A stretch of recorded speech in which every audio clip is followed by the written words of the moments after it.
Welcome all to a new game series. I'm going to start here, going naval, going 1980s. And as you can see on the screen, Seapower and the State initially came out in the early 80s by Simulations Canada, and there's currently Compass Games is going to republish it. It's on their pre-order list, available to order. This game simulates global naval warfare, mainly between the Soviets and the U.S. during the 1984, and then they have scenarios after that into 1994. So it was a year or two speculative when it first came out in 1982. And this game actually has a special place in my list here. I did pick it up way back when it first came out, and the first time I was able to dust it off was in I believe it was the fall of '83, where I was at a place called Submarine Officer Basic Course in Groton or New London, Connecticut. I was there for about 3 months, and seemed appropriate considering what I was training for at the time, that this would be the game to play. So I did play that during my time, and the other big accomplishment during that time was I read through War and Peace, I think over a 3-day weekend, which kind of explains my Napoleonics I'm playing also. Like I said, this game really kind of close to me because of what I was doing as a profession back then. When I did get out of the Navy and moved and got my master's, I had to get rid of stuff. Maybe some of you have been through this. So I literally sold off my whole war game collection to a friend at the time who was there in Charleston where I was. And one of the games was this, and came back to revisit it probably around 2015, and I had him photocopy everything, the rules, the counters, etc. And I built a vassal mod, which actually you can download. The one I made a few years ago, it's on the BGG site, still there, using the old maps and counters, etc. So with that being said, let's move on and take a look at some details on this game, and I found some interesting stuff when I was doing research also. Here's the BGG site. Obviously Simulations Canada is no longer in business, and it looks like with that artist listed, yeah, they're combining the website. The new Compass Games republish is also on the Simulations Canada here. And here's the background, and they've got some good images here. Actually, this saved me a lot of work, like I do with most of my vassal mods. I look at BGG and see if they have the images I need. And I believe the counter scans were, yep, yeah, they were good. So I could use this instead of I could show you the image of my friend. All the counters were punched, and he scanned them for me. That was going to be quite the job. But this initial vassal mod, and there was a world map already. Definitely 80s here, but again, good quality. So I could use this for my vassal mod also. Yeah. And I don't think there's any, well, there's no new images here for the new one coming out. Let's see what we got here. Rules rescan. Yeah, I don't see anything about the new version here. So, and then if we move on, so this is basically the BGG sites covering the old version. And if you go to Compass's site, they do have it here, pre-order. Not a bad price considering prices nowadays for games. And they've done different counters. That looks a bit nicer than the other one. And the map, I think, too, looks nice. There's no zoom, is there? Let's see. Yeah.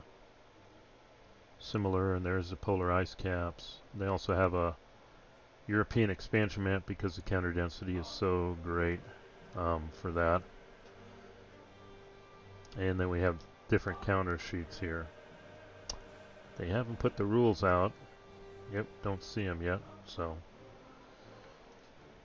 but the other thing I found, I did do a look for Simulations Canada just to see if they had a legacy website or somebody else was doing it, but I popped out, and there's a Wikipedia entry for them. Canadian, one person, Stephen Newberg, who's assisting Compass with the republish. Interesting history there. They had a number of games. They moved into text-only computer war games later on, and you have a list of all their games here. Some of these I may even, return to and take a look at. That one, Dark Stars. I'm into sci-fi too. I'd click on that. But 1982, Seapower the State. Here it is. Global Naval War was remade as a PC game under the title Red Sky at Morning. That I did not know until I found this Wikipedia site. So most things are still available. I did a Google, and there's different choices, but here's an old games website, and here it is. You can actually download the game, and we see some pictures here of the game, how it looks. Kamchatka Air Bases, 12B. Oh, wow. It's all text-based, though. Brings back memories. And, of course, your question is, are you able to run this game? And using a tool, it's 32-bit, so it's not going to run on your 64-bit program per se, but I actually, and I haven't explored it, and I may have to change the resolution. I'll mess with that later. This is probably classic 640 by 480. But yes, the game will run. Like I said, I'm running it under DOSBox. Drop me a line if you need some more. It's just DOSBox. Just Google it. But it is, yeah. You just load the game data. I don't know if there's a manual out there, or I'll have to brute force, but I'm guessing that's levels, and then you could actually, unlike the game itself, the board game we're going to be looking at, which starts with a 1984 scenario and moves forward, this one actually does a 1973 scenario. That would be interesting to play. And then you click through it, and it's all text-based, so that should be interesting to play with on the side. I haven't read any reviews on it, but just an interesting side fact I found on the side. I'll drop links in the description below here for all of this stuff, for this site, this site, this site, this site. But with that background done, the purpose of this video is I'm not going to I've been through the rules, but I just wanted to introduce you to the different things here. I'll show you what the old rules look like. It's kind of cool. Sorry about that. This is how they packaged it. Somebody else, I'm not sure if this is a scan that my friend made for me or whatever, but they put it in this red wrapper, and then the rules were actually on the red wrapper too. So, again, 1982. So, and I'll go through the, let's see, we can look at the rest of it here. Somebody did a scan. Yeah, and then here you see more red rules, and I've had to work with this pretty hard to get the rules useful. And the one thing I will say about the rules is you'd think there's not that many pages, but this is very dense. It's just a paragraph, and every sentence is pretty much a rule you need to be aware of. Here's some example counters from the original game, the original counters. And you see I have a lot of values: anti-aircraft value, anti-surface. The D represents a range, and we'll see that in a little bit about range values. And then we have the anti-underwater. The acronyms, well, being from the Navy, I would have gone ASW, but anyway, ASUW for this. That's how we annotate that. For surface, I'm sorry, anti-surface is ASUW. There's the range, and this ASW, and air-to-air. A little asterisk means it's nuclear, which means it doesn't have to return to port and fuel up or travel with a CV battle group and get fuel from oilers. Electronic warfare value, that's important for localization. That's critical in naval warfare. Surface ships, number one, but especially submarines. Defensive value, and then movement, 4. So, good set of data here, 6. And then the types. And again, the acronyms, being Navy, I would have probably said SSB. instead of SB, but that's fine. And this is actually an SSBN because it's nuclear. And then different, CGs, CVs, CVNs, all of them are there. And then there's, of course, aircraft. They're somewhat abstractly represented. You have a track of how much air strength you have, and you assign it each turn. And you see the different nationalities here. And then some other, and the interesting thing about this game is you don't get victory points for sinking the enemy ships.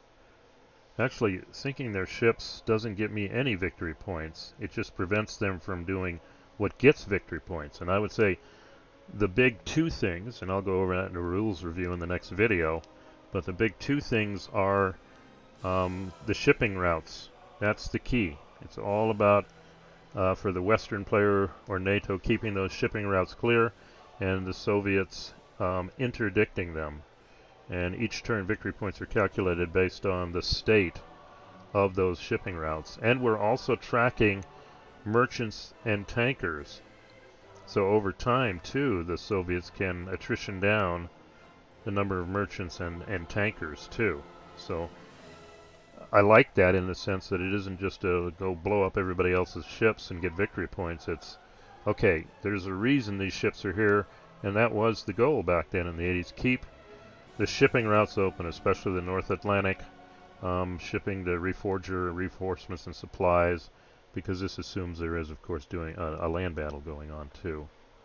But the other way is sinking enemy ballistic missile submarines. 5 victory points each time you sink one. Because this game can escalate all the way up to strategic nuclear warfare.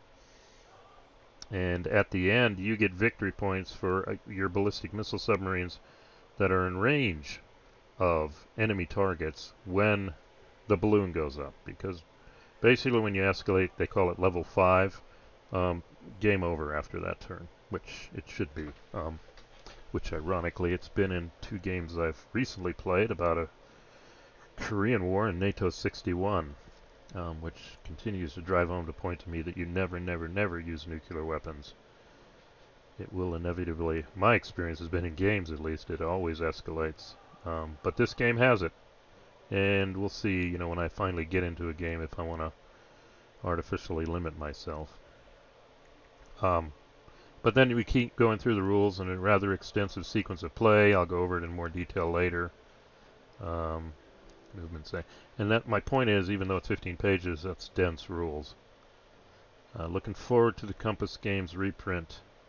See how they clean up these rules. The only way I had to make an outline of these rules, which I'll go over later, for me to see all the little nuances going on, and they're there.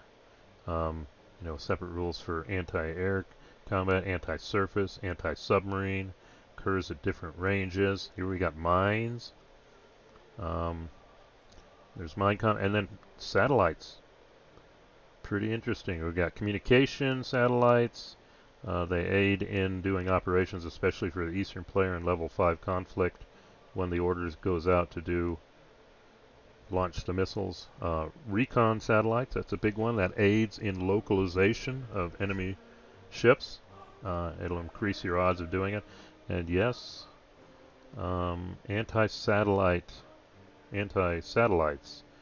Not sure the term, it's not attack satellites, but yeah, capability to target enemy satellites and take them down, the CSATs and the RSATs. So in a sense that may be a game in itself. Shipping routes 24 we'll see on the map. That's critical for generating victory points. There are 2 neutral nations, India and China, depending on how the war goes in its first stages. They may join either side. There is a level 1 conflict where it's peacetime. It's the usual build-up to war. You've seen that in other kind of 1980s World War III games on the land to position their forces. Or, there's the other one, the Bolt from the Blue, just start fighting. And interesting, committed nations armistice, you can potentially lose these companies. France, Netherlands, Italy, UK may decide to bow out based on a roll. But Germany, Japan, Australia, and the US never do that. And then there's victory points and level 5 conflict. And there are a number of scenarios: 84, 89, 94, 89 plus, 94 plus. And I'm sure now that we have more accurate info, the Compass Games reprint will have some more accurate ones here. Some optional rules: weather, anti-base combat. Sorry, that's what you do when you get rules scanned. And then the Western shipping assignment, they can get more detailed in assigning their ships, which I may or may not look at there. But again, stress, these are dense rules. I mean, dense, they're not bad rules, I'm just saying it's packed in. Okay. So that's a quick look at that. Now next I'll pull up the Vassal mod I built for this a few years back, and just to show you some of the things. This is the original version of the game right here, with the original counter scanned from the BGG site like I showed you. This is actually the map from the BGG site too. You can kind of see the folds and everything. You see we've got all these distributed. Here's Pearl. Got some big carrier there with 50A. And then we've got carrier, looks like here out at sea for the US, being trailed by a Russian. And yeah, they use SA, submarine attack. Actually, I would have picked SS, SSN, or just SS, but that's fine too. And you do see here the Soviet Pacific Fleet. And there's a big Soviet subbase here with our fast attacks sitting off the coast. This is a 1984 setup. And they do have a handful of ballistic missile submarines. Here's our Pacific coast, west coast, with our ports there. Looks like it's mainly surface ships. San Diego, we got a carrier there. Here's our big east coast ports right here. This is all subs, so I'm assuming this is New London. Yeah, all subs. This one is probably Norfolk and surrounding areas. Number of carriers in port. Trying to decide what this is. Partly Kings Bay, Georgia, probably. That's where my boat was out of. But also could be Florida, I think, Mayport. We've got some ships. Here's a lone Soviet ballistic missile submarine sitting off the coast. When the balloon goes up, I have a feeling that's going to be hunted down and killed. And then we've got some ships here. Now, you may say, whoa, where is everybody here? Well, you see this line here? They made a special European bigger map because that can be so dense. And let's see. Yeah, and here it is. And you do see that. And look at this is the Russian Northern Banner Fleet. They've got some surface ships, but look at all these submarines. All of the submarines here. And I think they've got some ballistics too. And then some ships are out at sea here, about to move into the Atlantic. So you see that there. Now the other thing, obviously we're asking, the other place the naval war could be fought is, of course, the polar ice cap. And there is an ice cap map. And these numbers here correspond to entry points here. If I move here, I come in here. And what's limited here is the only units that can enter here are subs and aircraft. So literally this was a hiding place for Soviet ballistic missile submarines. Probably still is. The rules don't read at the time that they can launch from the cap, ice cap, but they can definitely hide there, because the big priority of each side is hunting down each other's ballistic missile subs. That's where you get your 5 victory points. And also makes, if you sink them all, maybe you want to go ahead and do strategic nuclear war. I wouldn't, but still, you take the deterrent out. So you got that capability too. So those extra maps are pretty helpful. And now you see the shipping routes too. Solid lines are the normal shipping routes. When you get up to a certain level of conflict, not full strategic, I think the one before it, level 4, where they're doing selected targeted strikes, the Panama and Suez Canal are considered out of commission. And now shipping has to do these alternate routes, and you can see, you know, around the Capes here, around the Horn of Africa, etc. The numbers are the number of, I think it's merchants and tankers that operate. So when the Soviets try and the way you interdict is they put their ships, their subs, or assign aircraft on these hexes. And at the end of the turn, if they survive, for example, there's ways to calculate how many of these are lost, merchants and tankers. Along with whether the route's totally interdicted. That's another calculation too for victory points. So there's a lot going on. There's a lot going on. I can't wait to play it just to see how it all shakes out. And then over here we do see, yeah, Indian Ocean. I think that's it. Okay, and then you see the up here. These are the Indians, and these are the Russians. The colors are rather close here. Must be visiting India, an Indian port. And then I think that's Diego Garcia under here. No, it's W2 that's down here. So we've got fast boat, cruiser, and yeah, we do have a carrier in the Indian Ocean. So they probably will go after this here. I think that's French. I'll have to check the coloring, and there's another one here. So it does cover, and you can cross. This is a circle. If I cross here, I can come out on the other side there. You can't go here. Antarctica is a brick wall. It is a landmass, unlike, you know, the North Pole or the polar ice cap. So this is pretty much worldwide. And again, it boils down to really mainly two things: protect the shipping lanes or interdict them, and hunt enemy boomers.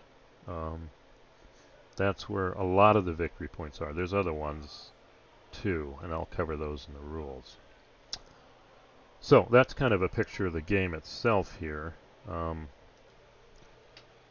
So moving on, I'm at 22 minutes here. That's good. So that's the intro. So I'm excited to play this and see how it plays out. I may, as I go through the rules, I may do little encounters to show you.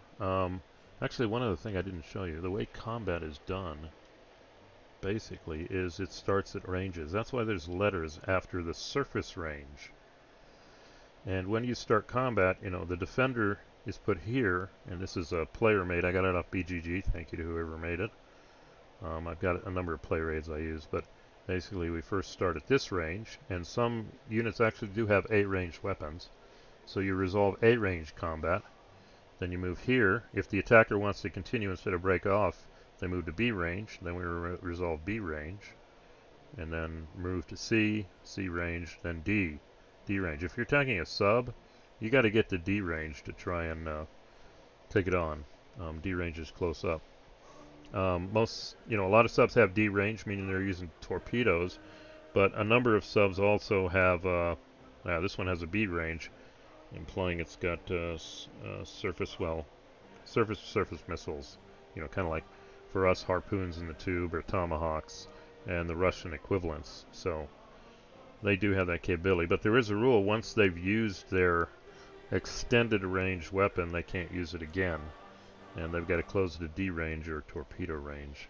But this is interesting to see how this is going to play out. And an aircraft carrier, this tells you how an aircraft carrier is represented. We see this is 46A, 200 nautical miles. That pretty much, that's a carrier air group. Okay. So that represents, that 46 represents the power of it. And it's got a good anti-submarine of 18, which partially represents their S3 Vikings and potentially helos, anti-submarine helos. So that's where we see the carrier air power, because A range is 200 nautical miles. And the Soviets too. One of the things I want to play is that, I don't know what they called it, Flight of the Valkyries, or that, I think Larry Bond, or in Red Storm, where they launched all the backfires against the carrier group. That can be played out too. because they do have, let's see if I have it, Soviet Air Track. Yeah, here we go. Well, it's hard to see. I'll pull it up later, but they have a B1. That's 4. That's not very far, but their B2 is 12. So you know, that represents, and then the B3, and you see a 16A here and a 12A. So they can just basically get to A range, launch, and then they're out of there. So you could get a bunch of these, calculate them together, and if you can generate enough hit points, maybe take a carrier out, or the other ships in the task force. And then you do have your anti-submarine aircraft too, which probably will hunt anti-submarine. Now, one thing I will say now is my big disclaimer. I took a liberty because if I can pull up their site again. I got too many browsers. Hold on. Yeah, here we go. I went to this site and realized it's not the greatest, quality, but it's enough. I can copy the image, okay? And I can do that for, I don't know why it does that. I can do that for this too. I was able to leverage this, zip in again, and I could do a save image. So what I did to my existing Vassal mod was it's still, I'm using the old rules, etc., but the new graphics, not the greatest of resolution, but good enough. I was able to incorporate their graphics, and that looks a lot better. This is using the graphics previewed on the Compass Games site. And I like the colors are different too. It's easy to tell, you know, which ones are which. I did comparisons. I mean, these are old, and again, if I was playtesting, which I'm not, the disclaimer would be these are not final. So I realize these are an year or two, but these values are all the same on all these ships, so it works. And the map, I didn't do a detailed review, but the map is pretty much the same. Here we see the numbers for merchants and tankers, etc. So I couldn't resist. I went and built this out, and this is the 1984 scenario. Built this out using the preview graphics that Compass Games presented. So if anybody from Compass Games listens to this and there's an issue or anything, let me know. But again, all I'm doing is using the graphics on the website and just putting it together because it's pretty much identical to the original game, the values at this point, and using that to just make this a more visually appealing play of the game, because you did see in the original ones the counter colors are somewhat too close to each other. I guess that's what we could do in the 80s. But we do see the same kind of situation here. I did put some of these. I haven't put the neutral units down.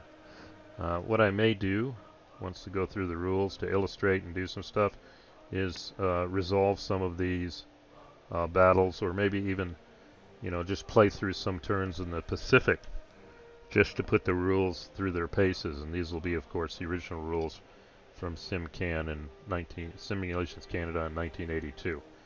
I don't know what form the new rules will be, so I'm looking forward to that. So, not wanting to go any longer here. Yeah, I'm at my 30-minute brick wall here.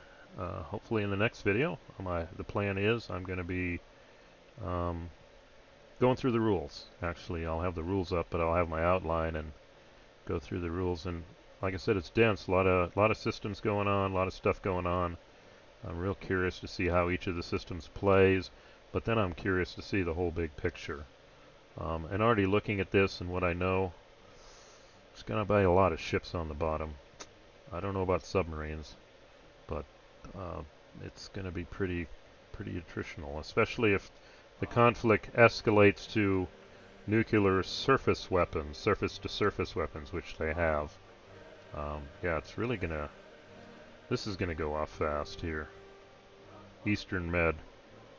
And what I'm tempted to do too is I'll pull down Command Modern Operations and maybe set up some of the situations that, the smaller ones, and put them up in Command Modern Operations and see how that plays out there. If you're not familiar with that, that's Matrix Games. Detailed naval, air, and somewhat ground simulator computer based. So, alright, so with that being said, I think we're at the end. I will make one more comment. I have some music playing in the background. I adjusted it lower, so hopefully it wasn't over the top, but hopefully you did see it.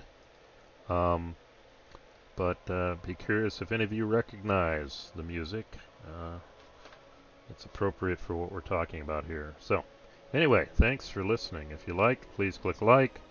I should do this in the beginning, but comments are greatly appreciated. And if you haven't subscribed, please do. Otherwise, with that resounding music in the background, at least I hear it. See you at the next video.